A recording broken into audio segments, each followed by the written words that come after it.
Praise the Lord. ஏசாயா 33வது அதிகாரம் 16வது வசனம் வாசிக்கிறேன். அவன் உயர்ந்த இடங்களில் வாசம் பண்ணுவான், கண்மலைகளின் அரண்கள் அவனுடைய உயர்ந்த அடைக்கலமாகும். அவன் அப்பம் அவனுக்கு கொடுக்கப்படும், அவன் தண்ணீர் அவனுக்கு நிச்சயமாய் கிடைக்கும். ஒருவனை ஆண்டவர் உயர்த்துகிறார் என்றால் எப்படி உயர்த்துகிறார், எதன் மூலம் உயர்த்துகிறார் என்பதை நாம் பார்க்க போகிறோம். இந்த ஏசாயா 33:16வது வசனத்திற்கு முந்தின வசனத்திலே ஒரு மனிதனை ஆண்டவர் எதன் மூலமாக உயர்த்துகிறார் என்பதை குறித்து நாம் பார்க்கிறோம். ஏசாயா 33:15 நீதியாய் நடந்து செம்மையானவைகளை பேசி என்று நாம் இங்க வாசிக்கிறோம். நாம செம்மையானவைகளை பேச வேண்டும் என்று ஆண்டவர் விரும்புகிறார். செம்மையானவைகளை பேசினால் நம் வாழ்க்கையில நாம் ஆண்டவரால உயர்த்தப்படுவோம்.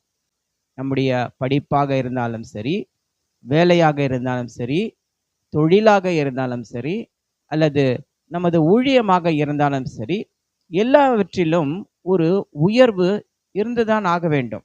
நம்ம ஆரம்பத்தில் இருப்பது போலவே இருக்கக்கூடாது. எல்லாவற்றிலுமே நமக்கு ஒரு உயர்வு தேவைப்படுகிறது. அந்த உயர்வுக்கு ஆண்டவர் என்ன செய்ய வேண்டும் என்று சொல்லுகிறார் என்றால், நாம் செம்மையானவைகளை பேச வேண்டும் என்று சொல்லுகிறார். அதாவது எது சரியோ அதை பேச வேண்டும், எது நியாயமோ அதை பேச வேண்டும், எது நீதியானவையோ அதை நாம பேச வேண்டும். தவறானவைகளை பேசக்கூடாது, வஞ்சகமானவைகளை பேசக்கூடாது, மற்றவர்களுக்கு தீமை உண்டாக்கும் காரியங்களை நாம பேசக்கூடாது. செம்மையானவைகளை பேசுபவர்களாக நாம வாழ வேண்டும். சிலரை பார்த்தீங்கன்னா தவறாக பேசி தவறாக வழி நடத்துவார்கள். சிலர் முகத்துக்கு நேராக ஒரு பேச்சு பேசுவார்கள், முகத்திற்கு பின்பாக வேறு ஒரு பேச்சு பேசுவார்கள்.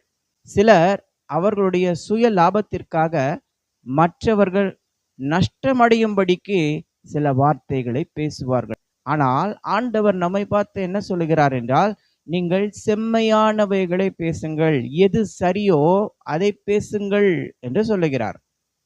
ஆண்டவருடைய இந்த எதிர்பார்ப்பின்படி நாம செம்மையானவைகளை பேசினால், சரியானவைகளை பேசினால், நியாயமானவைகளை, நேர்மையானவைகளை, மற்றவர்களுக்கு பிரச்சனை இல்லாத வார்த்தைகளை நாம் பேசினோம் என்று சொன்னால், அதன் மூலமாக ஆண்டவர் நம்மை உயர்த்துவார், நம்மை உயர்ந்த ஸ்தானத்திலே கொண்டு போய் நிறுத்துவார்.